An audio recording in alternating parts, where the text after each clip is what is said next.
Saludos para todos en este hermoso día que el Señor nos ha regalado, un día especial, el día que el Señor ha hecho para que usted y yo nos gocemos, una misericordia nueva para su vida, para mi vida. Y el día de hoy, pues, estamos agradecidos con Dios por su obra, estamos agradecidos con Dios por haber enviado a su Hijo, estamos agradecidos con Él por esa misericordia, porque si no hubiese sido porque Él envió a un Salvador, usted y yo no tendríamos esperanza de vida eterna, no tendríamos ninguna opción de ser salvos, pero fue y es porque envió a su Hijo. Y hemos estado recordando la última semana de nuestro Señor acá en la tierra, los últimos días, las últimas horas de su ministerio, cómo Él llegó a la cúspide de su ministerio. Y Él llegó a Jerusalén, entró triunfantemente. Él llegó de una manera triunfante, Él llegó victorioso. Anteriormente, Él le decía a la gente cuando lo sanaba, le decía, no le diga que fui yo, no lo revelen. A los discípulos les dijo, cuando Pedro le dijo, tú eres el Cristo, el Hijo del Dios viviente, le dijo, no se lo digan a nadie, etcétera, etcétera. Ahora, Él llegaba abiertamente, proclamándose como el Mesías, cumpliendo una profecía. En Zacarías 9:9, cuando decía, aquí tu rey viene, humilde y en un pollino, etcétera, etcétera. Él venía cumpliendo esa promesa. No fue que a Él se le ocurrió tampoco ir a buscar un burrito, decir, bueno, ¿en qué llego? ¿En qué me puedo montar? O en un burrito, sino que Él estaba conscientemente cumpliendo una profecía que hablaba del Mesías. Él lo hizo abiertamente, Él vino con valentía. Sabía que Él iba a morir. Él decía, el Hijo del Hombre va a ser entregado en manos de los líderes, etcétera, etcétera, y va a ser muerto, va a ser entregado para ser muerto. Y Él decía, y va a ser en la Pascua, faltando días para la Pascua, y el Hijo del Hombre va a ser entregado, etcétera, etcétera. Él sabía que al llegar a Jerusalén, pues, Él estaba ya llegando, pues, a la sentencia de muerte. Él sabía que sus días ya estaban contados, que ya la cuenta era regresiva, pero aún así el Señor llegó. Eso es lo más importante, eso es lo más hermoso, que Él llegó. Él no huyó, Él no se echó para atrás, Él no llegó escondidito sin que nadie me vea, sino que llegó valientemente, Él llegó triunfantemente. La gente se aglomeró y le dio la bienvenida, Hosana al Hijo de David, etcétera, etcétera. Y Él llegó humilde, Él llegó, y eso siempre lo recordamos, llegó montado en un burrito. Generalmente y comúnmente los reyes montaban en un burro, tampoco es que era algo desconocido, algo fuera de serie. Los reyes montaban en un burrito cuando llegaban en señal de paz. Cuando llegaban en un caballo y si era blanco, pues era símbolo de guerra y aquí se armó, pero Él llegó en símbolo de paz. Esto se remonta a tiempo atrás, cuando el Señor, pues, como les dije, ya estaba en los últimos días de su ministerio. Y antes de entrar de lleno en este acontecimiento específico de cuando Él entró, pues vamos a ir un poco más atrás en la historia, pues para ubicarnos y descubrir qué es lo que está sucediendo. En Juan 12:1, el Evangelio de Juan, capítulo 12, verso 1, dice, 6 días antes de la Pascua. Eso es importante anotarlo. Vino Jesús a Betania, donde estaba Lázaro, el que había estado muerto y a quien había resucitado de los muertos. Betania estaba cerca de Jerusalén, se podía ir caminando. Y 6 días, y Juan lo hace de una manera, se puede decir adrede, lo hace con ese propósito de que nos acordemos que eran 6 días antes de la Pascua. Él hace ese énfasis. Jesús estaba en camino a Jerusalén para celebrar la Pascua, dice ahí. Para celebrar la Pascua, una de las fiestas establecidas por Dios.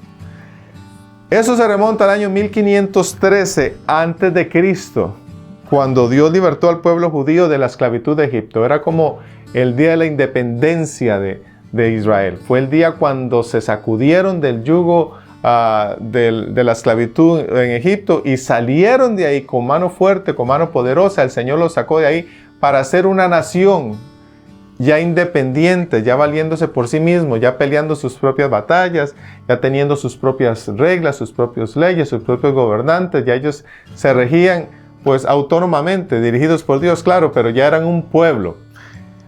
Y el Señor les encomendó que pues ese día iba a ser un día especial y que lo tenían que celebrar por todas las generaciones. Eso nos recuerda la época de Moisés. Yo sé que todos nos acordamos de la vida de Moisés cuando el Señor lo usa para irse a enfrentar al rey más poderoso de la tierra en aquel momento. Y Moisés llegó con una petición primero. Fue la petición. Le dijo, deja ir a mi pueblo. Éxodo 5.1 dice, Éxodo 5.1. Después Moisés y Aarón entraron a la presencia de Faraón y le dijeron, Jehová, el Dios de Israel, dice así, deja ir a mi pueblo a celebrarme fiesta en el desierto. Deja ir. O sea, si Faraón hubiera escuchado desde el principio, se hubiera evitado un montón de cosas, pero Dios primero le mandó el aviso, le mandó a avisar, deja ir a mi pueblo. Deje ir a mi pueblo para que me celebre a fiesta. Deje ir a mi pueblo. La solicitud fue dejar ir a mi pueblo. Pero como era de esperarse, no fue así de fácil. Pero había una promesa. Había una promesa. En Éxodo 3.17, antes de que Moisés llegara a esta situación, Éxodo 3.17 dice así, y he dicho, yo os sacaré de la aflicción de Egipto a la tierra del Cananeo, del Eteo, del Amorreo, del Fereceo, del Heveo y del Jebuseo, a una tierra que fluye leche y miel. Había una promesa, ya Dios dijo, los voy a sacar. Oí el clamor y los voy a sacar a una mejor tierra. Esa era la promesa. La promesa era que la esclavitud iba a terminar. La promesa era que aquella situación iba a terminar de una vez por todas. Iban a ser libres, iban a pasar de una situación de desprecio y dolor y limitación a una tierra donde fluye leche y miel. El Señor ya había dicho, yo los voy a sacar. Esa fue la orden, ese fue el mandato, ese fue el decreto dado por Dios. Los voy a sacar. Esa era la promesa de Dios, sacarlos del lugar de dolor y miseria y esclavitud a una vida de abundancia en donde no verían el pan con escasez. Dios mandó la orden, Él ya dispuso, su voluntad era sacarlos. Si la gente se oponía, si el rey se oponía, un ejército, eso ya era problema de él, pero Dios dijo, yo lo voy a sacar, esa era la voluntad de Dios. Todo aquel que no está en Cristo está muerto en delitos y pecados bajo el dominio de Satanás, esclavizado por sus propios malos deseos, por el pecado. Pero Cristo vino a darnos libertad. Cristo vino a romper ese yugo de esclavitud. Cristo vino a pelear, vino a ganar esa batalla, vino a comprarnos nuevamente. Vino para pasarnos de ese reino de las tinieblas al reino de su luz admirable. Cristo vino a libertarnos.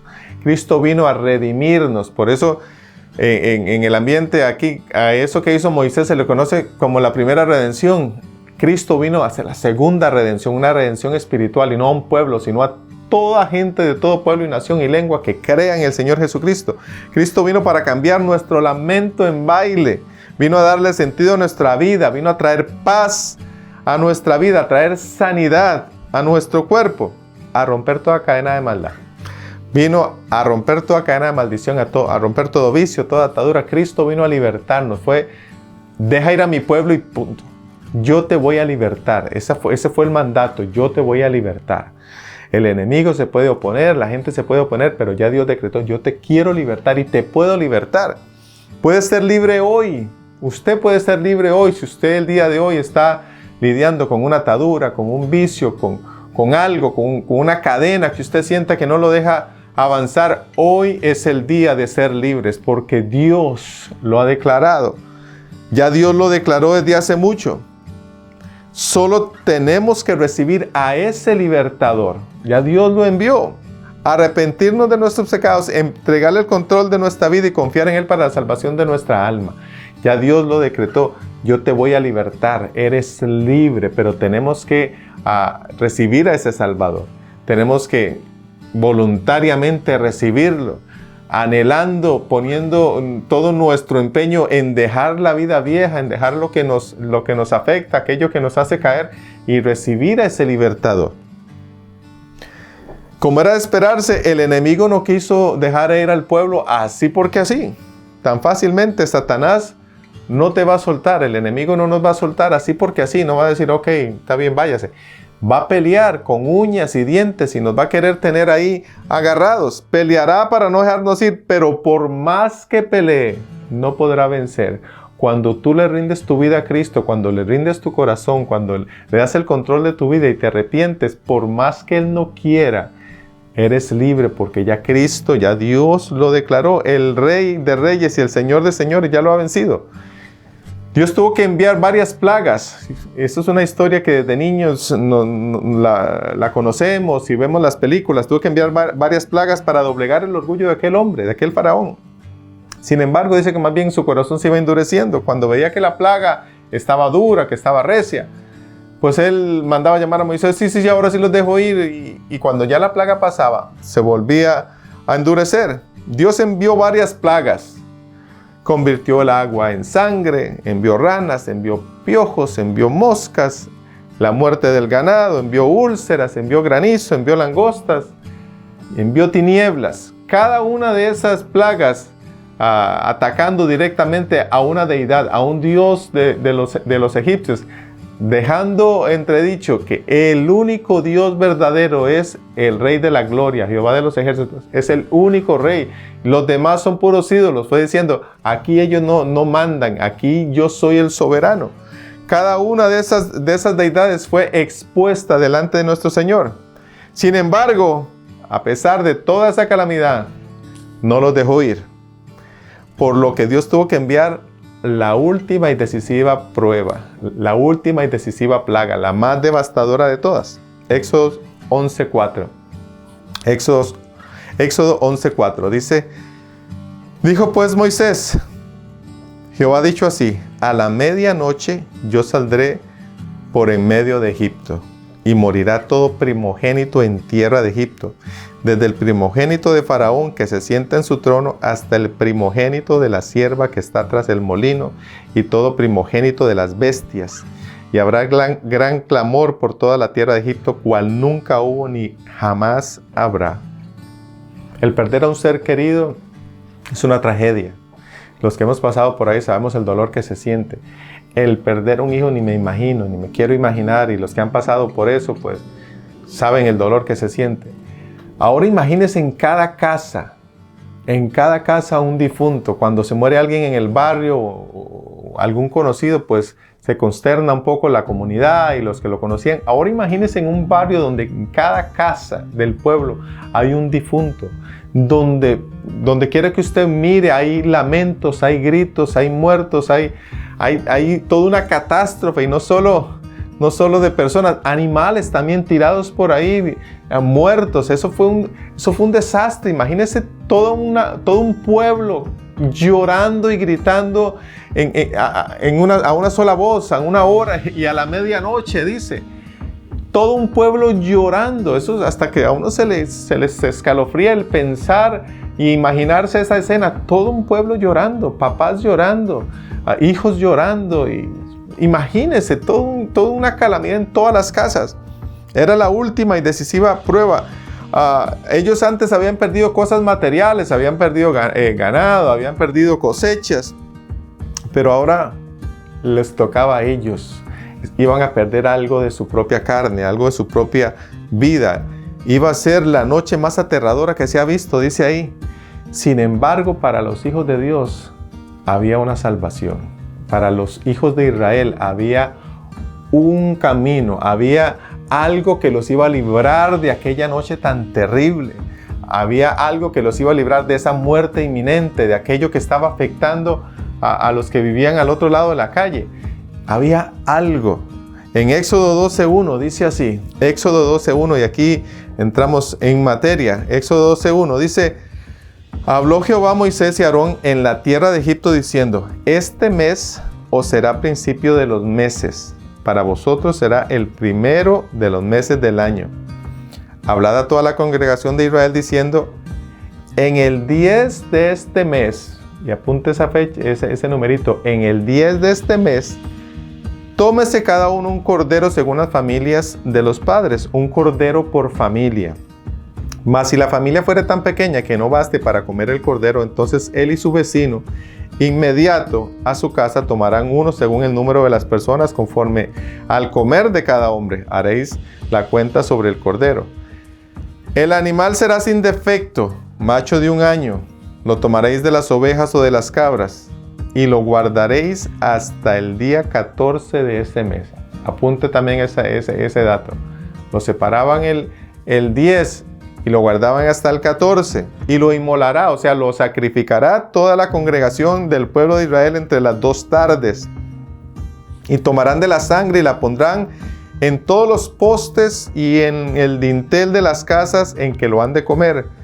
Y aquella noche comerán la carne asada al fuego y panes sin levadura, con hierbas amargas lo comerán. Ninguna cosa comeréis de él cruda ni cocida en agua, sino asada al fuego, su cabeza con sus pies y sus entrañas. Ninguna cosa dejaréis de él hasta la mañana, y lo que quedare hasta la mañana lo quemaréis en el fuego. Y lo comeréis así, ceñido en vuestros lomos, vuestro calzado en vuestros pies y vuestro bordón en vuestra mano, y lo comeréis apresuradamente. Es la Pascua de Jehová. Pues yo pasaré aquella noche por la tierra de Egipto y heriré a todo primogénito de la tierra de Egipto, así en los hombres como en las bestias, y ejecutaré mis juicios en todos los dioses de Egipto, yo Jehová. Y la sangre os será por señal en las casas donde vosotros estéis, y veré la sangre, y pasaré de vosotros, y no habrá en vosotros plaga de mortandad, cuando hiera la tierra de Egipto. El verso 14 dice, y este día os será en memoria, y celebraréis como fiesta solemne para Jehová durante vuestras generaciones, por estatuto perpetuo lo celebraréis. Había una solución. Era algo aterrador, imagínense. El decreto es, todo primogénito va a morir. Todo primogénito va a morir de todas las casas, del rey, de los siervos, de los soldados, de los trabajadores, de todos iba a morir. El hijo mayor iba a morir. Pero Dios dijo, van a agarrar un corderito ustedes. Van a agarrarlo y lo van a separar el día 10 y lo van a revisar, porque para eso era que iba a estar 4 días. Lo van a revisar bien, que no tenga ningún defecto, porque eso era el requisito, que no tenga ningún defecto. Van a revisarlo, que todo esté bien, que no tenga ningún defecto, que las patitas estén bien, etcétera, que esté sanito, que esté bien. 4 días revisándolo, y el 14 dice que lo tenían que sacrificar en medio de las 2 tardes. Y eso es otro tema, en medio de las 2 tardes.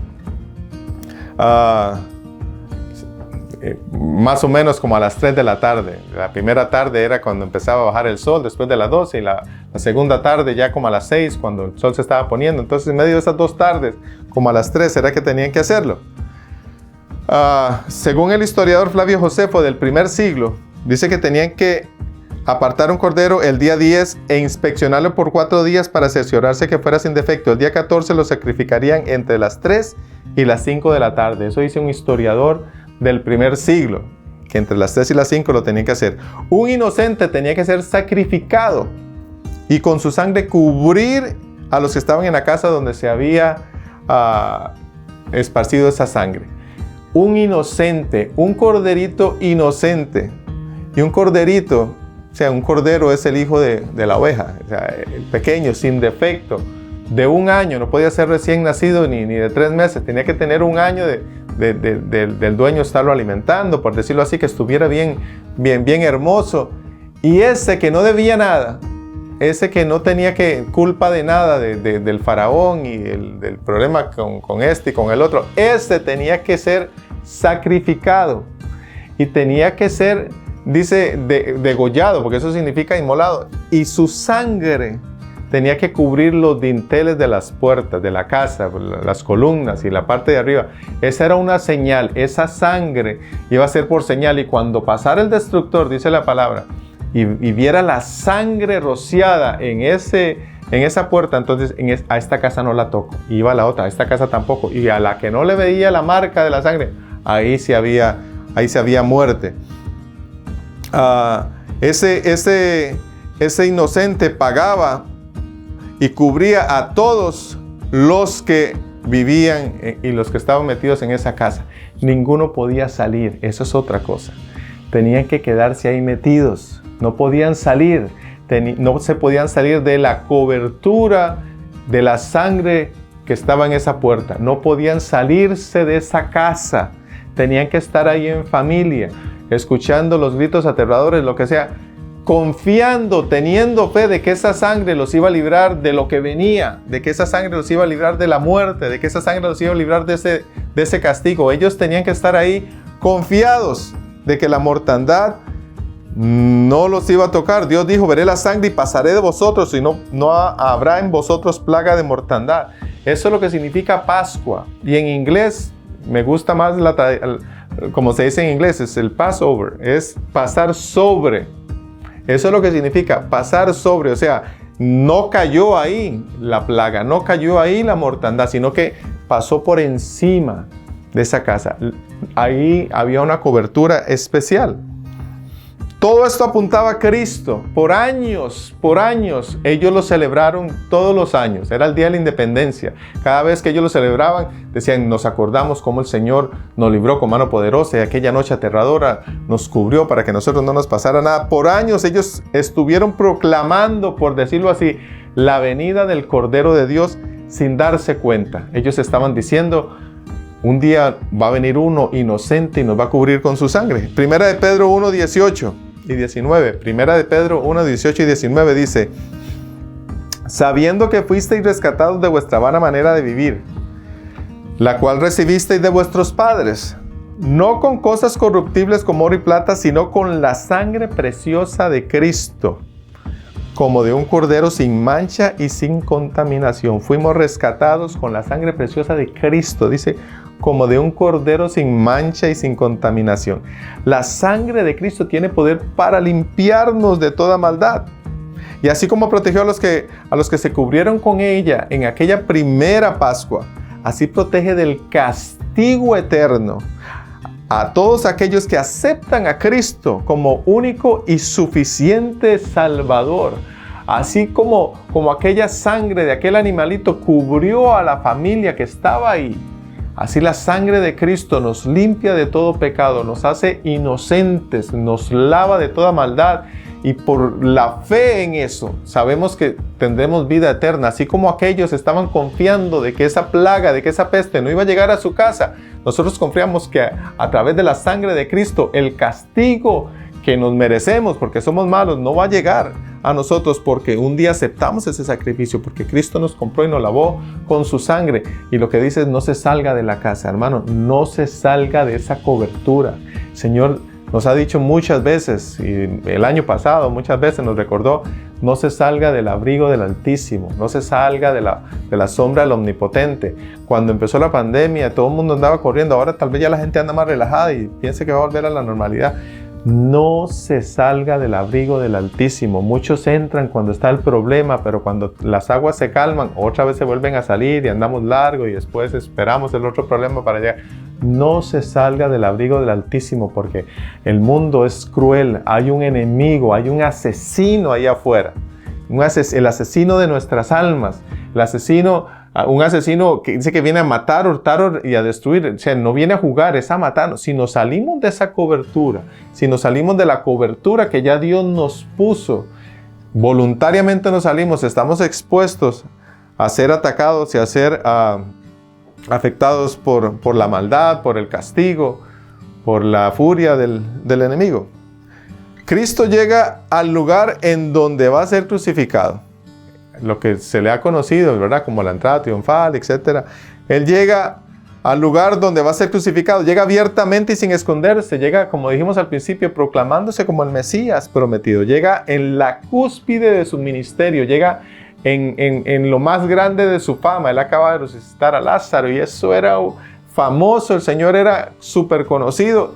Y en la Pascua, pues muchos de los que vivían cerca, pues era un mandato, tenían que ir a celebrar la Pascua ahí. Y muchos viajaban también desde largo para estar en Jerusalén para la Pascua. Entonces era un gentío, eso era un montón de gente, eran millones de personas que estaban en la ciudad en el día que el Señor entró montando en un burrito. Esa llegada tenía algo más, y ese es el énfasis que le quiero dar en esta ocasión. Algo más que cumplir aquella profecía. Esa entrada triunfal como rey, como Señor, tenía también otro sentido. Porque muchos esperaban a un Mesías conquistador, a un Mesías guerrero que lo libertara de la opresión romana. Sin embargo, no solamente estaba llegando el rey, sino que estaba llegando el Cordero de la Pascua que se iba a celebrar. No solamente estaba llegando el rey y el Mesías, sino que a la vez estaba llegando el Cordero de Dios. Ese es el énfasis que yo le quiero dar en esta hora. Estaba llegando el rey en su cúspide, de la cúspide de su ministerio, con la fama nomás en alto, pero a la vez estaba llegando el Cordero, aquel Cordero que estaba dispuesto desde antes de la fundación del mundo para entregar su vida, para entregar su sangre, para ser sacrificado por amor a usted y a mí. Llegaba el Mesías prometido, pero a la vez llegaba el Cordero de Dios. Llegaba recibido como rey, pero humilde como un corderito. Llegaba aquel que anunció a Abraham sin darse cuenta cuando iba a sacrificar a su hijo Isaac y le dijo, Dios proveerá para el sacrificio. El niño le preguntó, pero aquí está la leña, el altar, ¿y dónde está lo que vamos a sacrificar? Dios proveerá para el sacrificio. Fue algo que tal vez lo dijo, no sé, en ese momento, pero estaba hablando proféticamente. Dios iba a proveer un corderito, un sacrificio, algo que entregara su vida en lugar de Isaac. Dios proveyó el sacrificio en lugar de Isaac. Por lo tanto, Abraham ya no lo tuvo que sacrificar. Abraham no tuvo que entregar a su hijo, sino que Dios proveyó a alguien, a un inocente, que pagara o que se pusiera en lugar de Isaac. Ese cordero era Cristo. Abraham libró a su hijo por ese corderito. Dios no libró al suyo, sino que lo entregó por amor a usted y por amor a mí. Cualquiera dice, pero ¿cómo un papá puede hacer eso? Tenía que ser un cordero sin mancha, sin defecto. No había otro. No había ángel, no había querubín, no había serafín, no había ser en esta tierra que cumpliera los requisitos. Es más, en el libro del Apocalipsis dice que no había nadie digno, ni en el cielo, ni en la tierra, en ningún lugar de abrir el rollo con los sellos. No había nadie. Y Juan lloraba. Pero le dijeron, tranquilo, no llores, aquí está el Cordero de Dios. Aquí está el león de la tribu de Judá que ha vencido, el único digno. Por eso fue el escogido, porque era el único que cumplía los requisitos. Ese Cordero era el Hijo de Dios. En Juan 12:1 se nos dice, como leímos al principio, 6 días antes de la Pascua vino Jesús a Betania, donde estaba Lázaro, el que había estado muerto y a quien había resucitado de los muertos. La Pascua, según el libro de Éxodo, que ya leímos, tenía que ser el 14 del mes primero, el mes de Abib. Después se cambió por el mes de Nisan, que viene siendo como entre marzo y abril. Dios dejó una fecha específica. Esto es algo claro que tenemos que tener todos. Dios dejó una fecha específica. No dijo en cualquier miércoles o en cualquier viernes o en la tercera semana. No, Él dijo el 14. Así como en Costa Rica es el 15 de septiembre, la independencia. En este país es el 4 de julio y los demás sabrán una fecha específica. Este es el día de la independencia. Este día. No podemos decir, fue el 15 de septiembre la independencia de Costa Rica, pero con los años, no, cambiémosla. Es que qué pereza el 15, pongámosle el 18 de noviembre. No. Fue el 15 y se celebra el 15. Dios también, Él dijo el 14 tiene que ser el 14 del mes primero, entre marzo y abril. Y dice que eran 6 días antes de la Pascua. 6 días antes del 14, si usted hace una cuenta, viene siendo el día 9. Viene siendo 9, 10, 11, 12, 13 y 14. 6 días antes de la Pascua, el Señor estaba en Betania. Dice, y fue a Jerusalén. Al día siguiente Él fue a Jerusalén. Llegó el día 10. Dice, el día siguiente, dice el verso 12 ahí de Juan 12, Juan 12, dice, el día siguiente, grandes multitudes que habían venido a la fiesta al oír que Jesús venía a Jerusalén, etcétera, etcétera. Dice, el día siguiente, 6 días antes de la Pascua estaba en Betania. Al día siguiente, o sea, el día 10, llegó.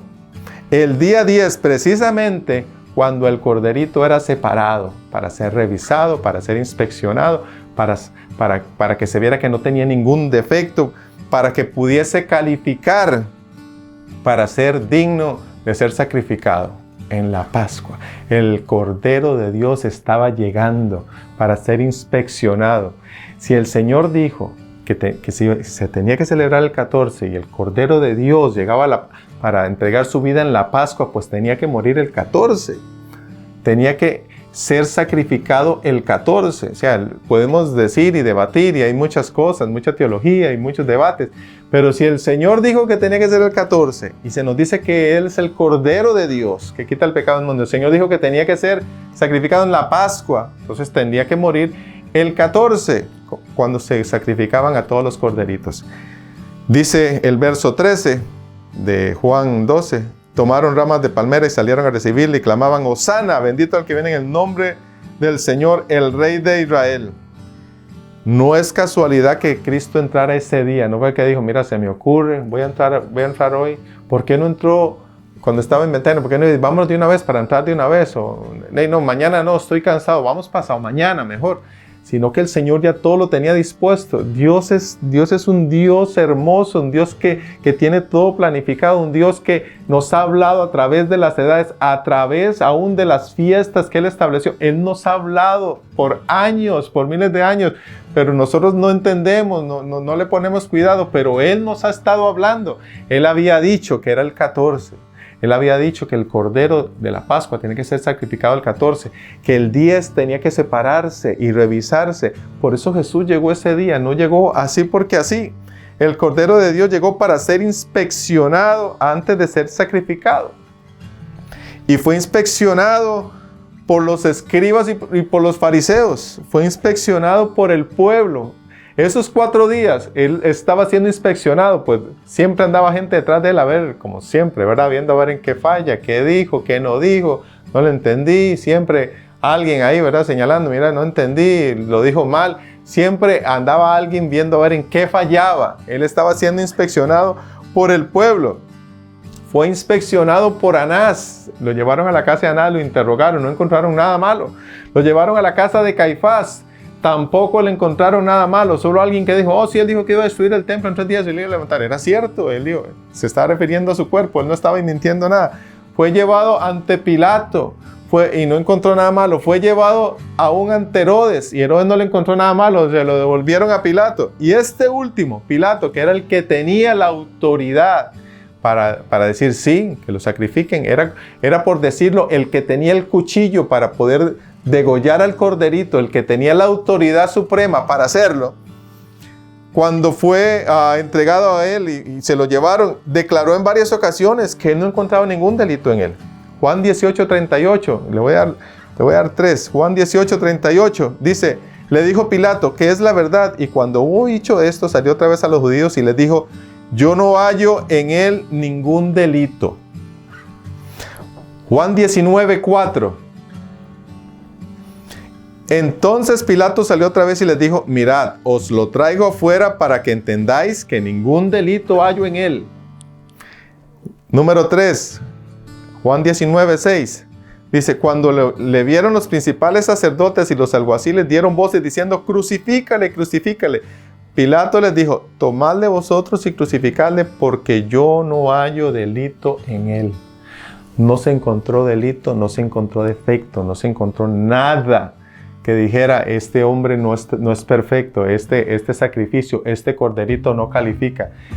Fue inspeccionado en esos 4 días y no se encontró defecto en él. El Cordero de Dios fue hallado perfecto, sin delito, un inocente entregando su vida, su sangre, para librar a todos aquellos que lo aceptan y se cubren con ella para ser librados de la muerte eterna.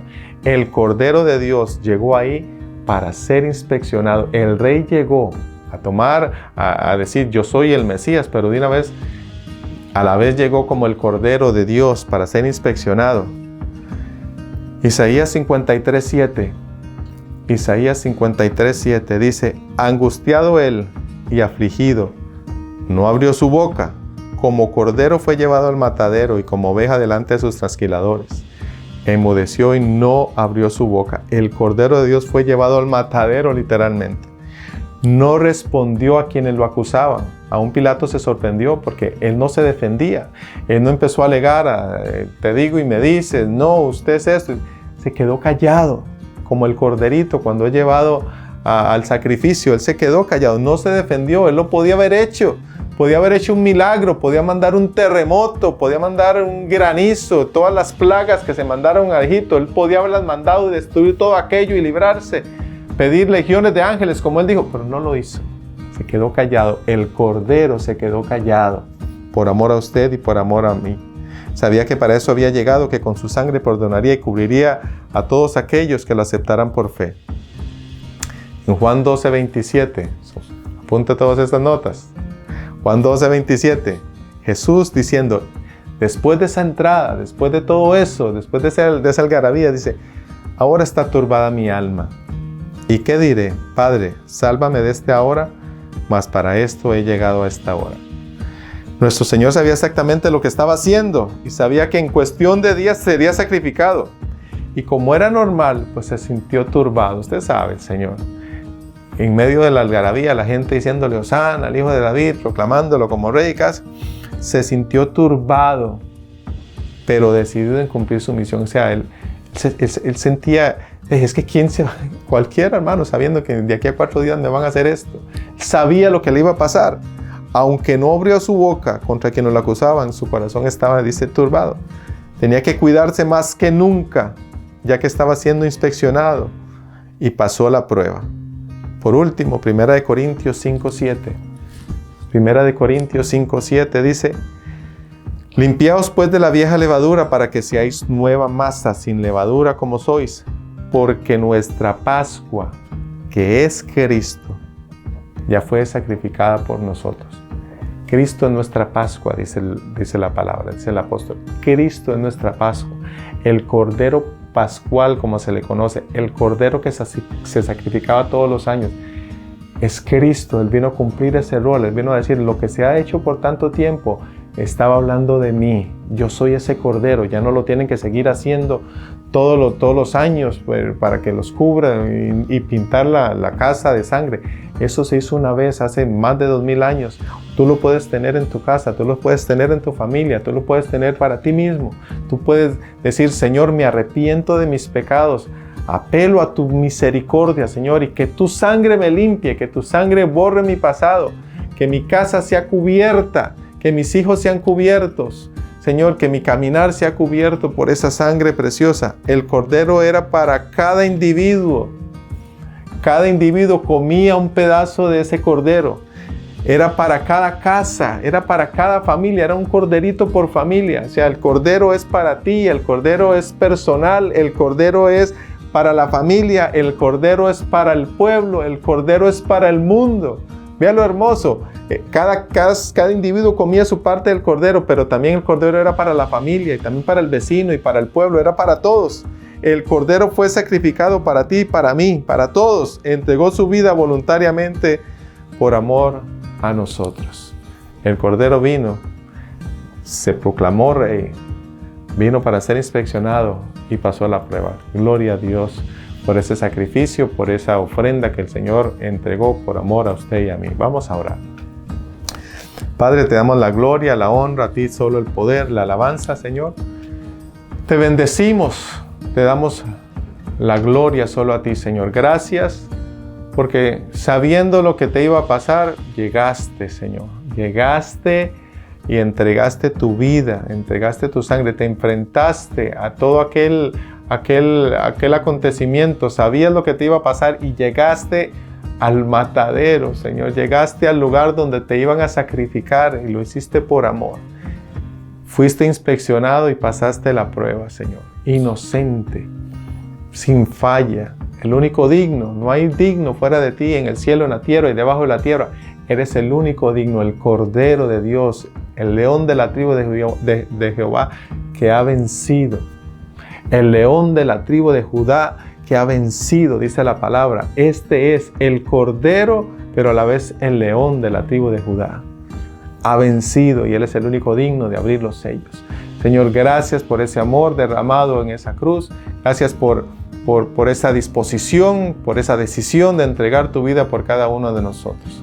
Te bendecimos y te damos la gloria en el nombre de Cristo Jesús. El Señor te bendiga y te guarde, que el Señor haga resplandecer su rostro sobre ti y tenga de ti misericordia, que el Señor alce a ti su rostro y ponga en ti paz. Reciba paz, y si no lo ha recibido, reciba ese cordero, ese sacrificio que fue para usted, para su familia, para mí y para todo el mundo. Bendiciones.